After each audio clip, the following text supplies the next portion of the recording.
अस्सलाम वालेकुम दोस्तों, वाइस ऑफ जापान से मोहम्मद इदरीस आपकी खिदमत में हाजिर है जापान से। तो दोस्तों आज की वीडियो है जी, कुछ दोस्तों ने पूछा था कि जापान में कंपनी वगैरह किस तरह से बना सकते हैं बिजनेस वगैरह करने के लिए, तो उसके बारे में भी वीडियो बनाई। तो भाई मैंने मालूमात ली है, कुछ दोस्तों से ली है मालूमात जो ये काम करते हैं गाड़ियों वगैरह का, जिनकी अपनी कंपनियां हैं, और कुछ वकील से भी देखी है, वकील से भी मालूमात की है, यानी कि उनकी एडवर्टाइज वगैरह फेसबुक पे आती रहती है, तो वहां से भी देखा है। तो सोचा चले एक छोटी सी वीडियो बना के आपको बता दूं इसमें क्या क्या सिस्टम होता है। तो दोस्तों इसमें सिस्टम ये है जी, कंपनी बनाने के लिए चाहे कोई सी भी कंपनी बनाए तो उसमें 500 मान जापान में, यानी कि 50 लाख जापानी येन शो करवाने होते हैं। अब इसमें भी दो तरीके हैं कि या तो अगर कोई रेफ्यूजी वीजे वाला बनाता है तो वो 500 मान शो करवाएगा, 50 लाख येन। अब पाकिस्तान में देख लें वो कितने पैसे बनते हैं, अपनी कंट्री में जहां से भी कोई देख रहा हो, इतने पैसे शो करवाने होते हैं। और ये बैंक में ही रखने हैं, पैसे आपके ही होंगे, ये पैसे गवर्नमेंट नहीं लेगी, सिर्फ आपने बैंक में शो करवाने हैं कि मैं ये पैसों से बिजनेस करूंगा। फिर आप कंपनी का प्रोसेस शुरू करेंगे। और ये आसानी ये है या कि वकील से करवाएं, वकील, क्योंकि ये लिखत पढ़त होती है ज्यादा, और अपने बंधु को जाहिर सी बात है कि कांजी वगैरह लैंग्वेज जापानीज लिखनी पढ़नी तो नहीं आती इतनी ज्यादा लोगों को, क्योंकि काफी मुश्किल जबान है। बोलनी तो चले आ जाती है, लेकिन ये लिखनी पढ़ने वाला काम जरा मुश्किल है। तो ये वकील ही आसानी से काम कर लेते हैं, और ये तकरीबन 2 हफ्ते के अंदर अंदर कंपनी बन जाती है। इसमें क्योंकि कुछ लोगों ने टाइम का पूछा जी, ये तो 2, 4, 6 महीने को बोल रहा है जी कंपनी बनाने में लगते हैं। तो भाई मुझे नहीं पता कौन क्या बोलता है या किस तरीके से, लेकिन जो वकील बता रहा है, वकील बताता है जी 10 से 15 दिन के अंदर अंदर आपकी कंपनी बन के आपको लेटर पूरे पेपर मिल जाते हैं। और इसके लिए जाहिर सी बात है ऑफिस या दुकान वगैरह शो करवानी होगी। और कुछ कंपनी ऐसी इस किस्म की भी है कि आप अपने घर में ही एक ऑफिस बना के, जिस रूम में आप रहते हैं वहां पर ही कंप्यूटर टेबल वगैरह इस किस्म का रख के तस्वीरें खींच के तो वो भी आप दिखा के शो करवा सकते हैं। तो ये भी आपका हो जाएगा, काम चल जाता है, कोई इतना मसला नहीं है इसमें भी। बाकी इसमें पैसे जो है, अगर यहाँ पर कोई रेफ्यूजी वीजे वाला समझ ले खास करके बनाता है कंपनी, तो यानी कि वीजा चेंज करने के लिए, तो भाई पैसे उसके वो 500 मान 50 लाख यान जो है वो अब बैंक में शो करवाने होंगे। और ये पैसे दूसरी कंट्री से आने चाहिए। ये भी दोस्तों ने बताया, ये पैसे की भी शर्त है कि ये दूसरी कंट्री से आने चाहिए। कुछ चले यहां से भी हो जाएं, लेकिन कुछ पैसे दूसरी कंट्री से आने चाहिए, बैंक में ट्रांसफर हो पैसे, उसमें फिर लिखा जाएगा ये पैसे दूसरी कंट्री से आए हैं। तो इस तरीके से भी हो सकता है काम। या फिर इसमें दूसरा एक आसान तरीका जो है, जो मैं समझता हूं आसान तरीका है, उसमें ये है कि किसी जापान में रहने वाले बंदे के नाम से कंपनी बनाई जाए। अगर किसी ने रेफ्यूजी वीजा वाला भी, एक मिसाल के तौर पे अगर वो ये काम करना चाहे, तो आसान मेरे ख्याल से ये है कि किसी दूसरे बंदे से जिसका जापानीज बीवी वाला वीजा हो या फैक्ट्री का वीजा हो या फिर परमानेंट वीजे वाला हो, तो वो उसके नाम की कंपनी बनाए और खुद उसमें पार्टनरशिप के साथ करे। तो पार्टनर बन के मैनेजर का वीजा ले ले या जो भी वीजा बन जाए फिर कैटेगरी में, तो वीजा ले तो वो उसके लिए आसानी रहेगी, इसमें रिस्क बहुत कम होगा। शायद उसमें फिर क्योंकि नॉर्मली अगर रेफ्यूजी वीजा वाला बनाएगा कंपनी तो उसको यही कहा जाएगा, ऐसा मुझे दोस्तों ने बताया है, बल्कि हुआ है एक दो लड़के के साथ ऐसा भी। कंपनी बनाई और वीजा फिर देते नहीं है। वीजा का लिए सिस्टम होता है ये कि रेफ्यूजी वीजे वाले को बोला जाता है कि आप कंट्री से आउट हो जाओ, जापान से बाहर जाओ, अपनी कंट्री में जाओ, और फिर तुम्हारा वकील जो है या तुम्हारा जो भी है यहाँ पर वो वीजा अप्लाई करे। एलिजिबिलिटी बोलते हैं इंग्लिश में जापान में, लेकिन मैं वो अल्फाज बोल रहा हूँ जो हर बंदे को आसानी से समझ आ जाए, कि वो आपका वीजा अप्लाई करेगा इमिग्रेशन में, और जब इमिग्रेशन से निकलेगा तो आपको आपकी कंट्री में भेजेगा। फिर आप जो जापान की एम्बेसी है वहां पर आपकी कंट्री में, वहां से स्टिकर लो आगे पासपोर्ट पे तो आ जाना। ये इसका जो है लीगल तरीकाकार है। लेकिन इसमें यह भी होता है कि वीजा वो नहीं भी देते इमिग्रेशन वाले, क्योंकि स्टेटस जो है वो रेफ्यूजी था। तो रेफ्यूजी को तो है, आप खुद भी समझ सकते हैं कि एक बंदा घूमने फिरने के लिए फिर रेफ्यूजी डाला तो उसके लिए भी थोड़ी सी ना ये मुश्किल हो सकती है कि उसको वीजा इशू ना हो, तो उसने जो अपना पैसे वगैरह लगाए थे वो भी खराब हो सकते हैं। तो इसमें भी रिस्क तो है। लेकिन यहाँ पर किसी बंदे के साथ मिलके या उसके नाम पे पैसा बल्कि यही लगाए, कोई मसला नहीं है कि भाई तुम्हारे नाम पे बना दूं तो मेरा अपना पार्टनरशिप का वीजा साथ में अप्लाई करूं, तो उसमें हो सकता है कि शायद उसको ना बोले कंट्री आउट करने के लिए, कि चले ये एक दूसरा बंदा भी है साथ में, तो इसका वीजा यहीं पर चेंज हो सकता है, इसमें ऑप्शन हो सकती है। ये भी वकील से मालूमात ली जा सकती हैं, लेकिन ये सूरत बन सकती है। मेरे ख्याल से ये तरीका आसान है। और इसमें भी फिर कुछ पैसे बाहर से बंदा मंगवा ले अपनी कंट्री से, और कुछ पैसे यहां से शो करवा के, तो ये काम आसानी से हो सकता है। और इसमें टाइम जो है, वकील ने यही बताया कि टाइम जो है कम से कम भी 1 हफ्ता और ज्यादा से ज्यादा 15-20 दिन में ये काम हो जाएगा और लाइसेंस बन जाता है। और लाइसेंस बनने के बाद आप कुछ लोग पूछते हैं ये वीजे कितने मिल सकते हैं। भाई ये वीजे वाला जो काम है, ये है सारा आपके काम के ऊपर ही, आपकी कंपनी के ऊपर। अगर बंदा सोचे, मिसाल के तौर पे मैं सोचूं मैं आज कंपनी बनाऊं और सुबह एक वीजा निकाल लूं, कम से कम एक ही चले निकाल लूं, तो बिल्कुल भी नहीं मिलेगा। इस तरीके से भी नहीं मिलेगा ना। वो उसका तरीकाकार यही होगा कि आपने काम तो किया हो ना कुछ, गवर्नमेंट को टैक्स दिया हो। जो भी कंट्रीज टैक्स के ऊपर चलती हैं, तो वहां पर आप टैक्स देंगे तो आपको हर चीज मिलेगी, हर सहूलत आपको मिलेगी। बंदे चाहे इनविटेशन पे मंगवाएं, स्पॉन्सर करें किसी को, या वीजा निकालें, हर चीज आपको सहूलत होगी।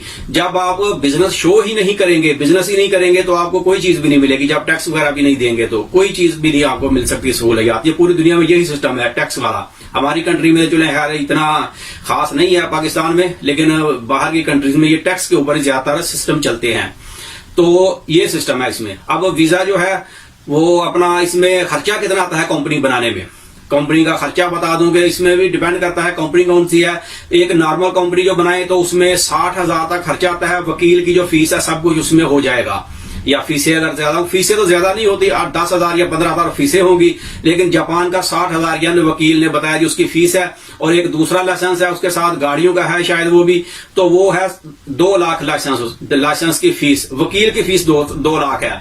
और सारे टैक्स वगैरह मिला के को 2-4 हजार या 10,000 समझिए ज्यादा मिला लें साथ में, 2 लाख का 2.5 लाख भी कर लें, यानी कि 3 लाख भी कर लें अगर, तो इतने में कंपनी बन जाएगी। कुछ लोगों ने मुझे पूछा मेरे से, भाई हमारा को बंदा है वो बोल रहा है जी 6 लाख में कंपनी बनेगी, जापान के 6 लाख में या 7 लाख में या फुला। तो मैं भाई सीधा बोलता हूं मुझे तो पता नहीं है वो किस तरह से बना रहा है या कौन सी कंपनी है। लेकिन जो वकील ने बताया वो तो यही बताया कि बड़ा लाइसेंस जो है, बड़ी कंपनी वो 2 लाख में वो बना के देगा, उसकी फीस है। और कुछ इसमें टैक्स वगैरह भी शामिल है। आप टैक्स अलहदा से भी गवर्नमेंट के लगा लें तो भाई गवर्नमेंट की फीसें पूरी दुनिया में इतनी महंगी होती नहीं है, फीसें नॉर्मल ही होती हैं। अब यहाँ पर अगर 1 साल का वीजा बंदा रिन्यू कराए तो 1 साल का वीजा 4,000 यानी उसकी फीस है। अब बंदा सोचता है 4,000 तो ज्यादा तो नहीं है, लेकिन जिसने वीजा देना है या लेना है या क्या क्या है तो वो उसकी मर्जी है, वो जितनी मर्जी छुरी तेज करके किसी को फेर ले, ये तो उसकी मर्जी है। लेकिन गवर्नमेंट की जो फीस है वो 4,000 फीस है, यानी कि नया वीजा भी अगर निकलेगा तो 4,000 या 8,000 उसकी फीस है। ये नए वीजे का भी मैं बता दूं, कंपनी का नया वीजा जो निकलेगा तो उसकी भी वकील के जरिए अगर वीजा निकालेगा बंदा, यानी कि सारे टैक्स वगैरह क्लियर हो, तो वकील की फीस है 30,000 या 40,000, ज्यादा से ज्यादा, इससे ज्यादा फीस नहीं है। कोई बंदा बोले जी वकील की 1 लाख की फीस है, ऐसा नहीं है। 30,000 या 40,000 में, हजारों में सैकड़ों में वकील हैं, किसी से भी करवा के तो ये अपना केस जमा करवा दें, वीजा निकलेगा तो 30-40,000 में ही वीजा निकल आएगा। ये गवर्नमेंट की या समझ ले वकील की फीस है। आप खुद भी करना चाहें तो खुद भी कर सकते हैं, उसमें तो फिर आपका वही 4-5 हजार ही लगेगा और बंदे का 1 साल का या 3 साल का वीजा निकल आएगा। अब वो बंदा उससे कितने ले रहा है ये उसका फेल है, इसका तो मैं कुछ नहीं बता सकता, कोई बेचता है या क्या करता है क्या नहीं। हाँ ये मैं आपको बता दूं एक्स्ट्रा इसमें कि जिस कंपनी का वीजा होगा सिर्फ उसी कंपनी में काम करने की इजाजत है, उस कंपनी से बाहर काम करने की बिल्कुल भी इजाजत नहीं है। जापान में, दुबई वगैरह में भी यही सिस्टम है। अगर किसी दूसरी जगह पे बंदा काम करता पकड़ा जाए पहले नंबर पे, तो कोई भी कंपनी जो है वो काम देगी नहीं, फैक्ट्री वाला कोई भी उसको काम देगा नहीं। और अगर किसी तरीके से काम लग भी गया और कभी चेकिंग हो गई तो भाई फिर उसको डिपोर्ट भी किया जा सकता है, फाइन भी दिया जा सकता है, ब्लैकलिस्ट भी किया जा सकता है, समझ ले जो कुछ भी हो सकता है बुरा वो कुछ भी हो सकता है, या उसके साथ कुछ भी ना हो। कुछ ना होने वाली बात तो हो ही नहीं सकती, उसको डिपोर्ट तो फिर लाजम करेंगे और हो सकता है कि ब्लैकलिस्ट करके कर दें, और जिसका वीजा है हो सकता है उसको भी फाइन कर दें कि भाई तुमने बंदा मंगवाया था उस वक्त जी बंदा मुझे चाहिए, तो अब तुमने बंदे को छोड़ा हुआ है, वो अगर बोले जी बंदा भाग गया, अगर भाग गया तो कंप्लेन कर दे, यानी कि बहाना तो चल नहीं सकता। ये तो सीधे सीधे लोग, ऐसा तो नहीं होगा कि टेबल के नीचे से रिश्वत देंगे और काम हल हो जाएंगे, ऐसा जापान में नहीं होता। अगर ऐसा होता तो ये मुल्क तरक्की नहीं करता, इतनी तरक्की नहीं करता। इतने हमले भी हुए, 2 एटम बम भी चले, 2 शहर तबाह हो गए, लाखों लोग मर भी गए, लेकिन फिर भी स्टैंड हो गया। किस वजह से? कि सीधे सीधे चलते हैं, 2 नंबरी वाला काम नहीं है यहाँ पर। अब तो हम लोग भी फैक्ट्री में काम कर रहे हैं, देख रहे हैं कि जरा सी एक लाइन भी आ जाए या हल्का सा भी निशान आ जाए तो उसको बोलते हैं जी उठा के तो कचरे में डाल दो, इसको दोबारा से करेंगे, आप लोगों की प्रॉब्लम नहीं है। खराब हो गया पीस, हल्का सा भी इसको बाहर फेंक दो, आप दूसरा नया पीस लगाओ, बिल्कुल भी उसको गुंजाइश नहीं रखते। और खास करके चेकिंग वाला जो काम होता है लास्ट में, तो वहां पर फॉरनर को रखते नहीं है, वहां पर जापानीज ही होगा। हम लोग देखते हैं यार हल्का सा है, चलें चलता है, कोई मसला नहीं है, लेकिन जापानी लोग बोलते हैं हल्का सा है, चलता नहीं है, इसको नहीं चलने देना, इसको दोबारा से बनाएंगे, क्योंकि फैक्ट्री बना रही है, आपका क्या जा रहा है, कुछ भी नहीं। तो ये लोग बिल्कुल अच्छे तरीके से देख के ही चीज बनाएंगे या पास करेंगे उसको। तो इसी तरह से ये सिस्टम है कि यहाँ पर यही सिस्टम चलता है, और इसीलिए मुल्क तरक्की भी कर रहा है। 2 नंबरी वाला काम यहाँ पर बिल्कुल भी नहीं है।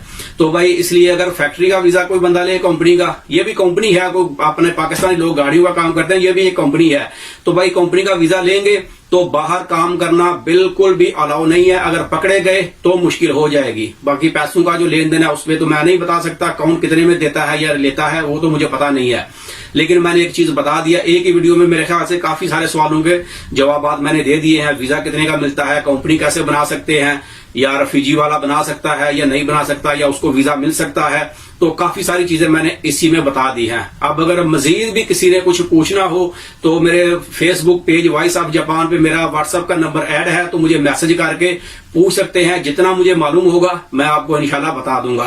अब देखें नंबर मैं वहां पर क्यों बता रहा हूं कि फेसबुक से नंबर ले लें, यहां पर मैं क्यों नहीं बताता। उसकी भाई वजह यह है कि कभी मैं अगर हो सकता है नंबर चेंज करूं, क्योंकि नॉर्मली मैं 2 साल के बाद नंबर चेंज कर देता हूं, लेकिन इस बार मेरा प्रोग्राम है कि ज्यादा लोगों के पास मेरा नंबर है तो नंबर चेंज ना करूं।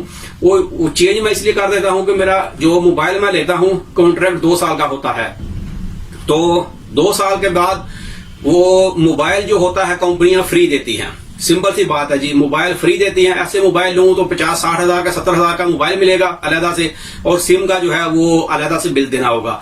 तो नया मोबाइल जब आप नया कॉन्ट्रैक्ट करते हैं तो मोबाइल आपको फ्री में मिल जाता है, और जो पैसे सिम के हैं वो तो चलना ही चलना है बिल उसी के हिसाब से। तो इसलिए मैं फिर नया मोबाइल और नई सिम ले लेता हूं। पुरानी सिम के साथ वो मोबाइल नया देते नहीं है।